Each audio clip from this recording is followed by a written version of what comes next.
And the chatter I'm seeing online on social media channels and what I hear other thought leaders suggest is that this year is going to be a time of massive change and that we really have to shift and do things differently to truly lead. In your work, Adele, you teach a learning program around building a movement. What is a movement? You know, is it the peace movement we saw back in the late 60s? Or is it the rise of the feminine we saw in the 70s? Or is it the recent riots we saw in Hong Kong in the fall and summer? What is a movement, Adele?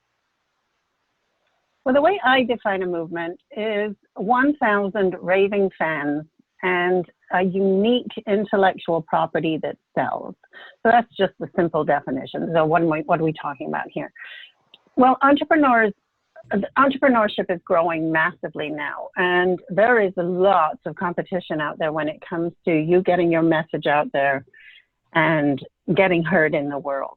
But also there's something else happening, and you're touching on it when you talk about the riots and all of that stuff, is that people really want change. They see this desperate need for change. They see a desperate need for us to do different stuff. I mean, we see it all over the world today, how much eruption is occurring.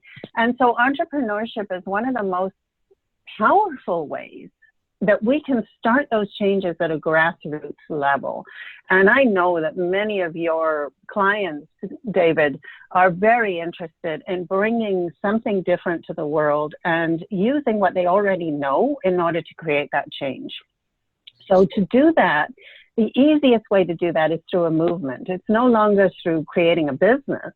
It's by creating a movement of 1,000 people who really like what you do, who want to move that message forward for you on your behalf, and you being the leader of that movement and standing powerfully in here's what I do, here's my message, and here's who I help and how I help them.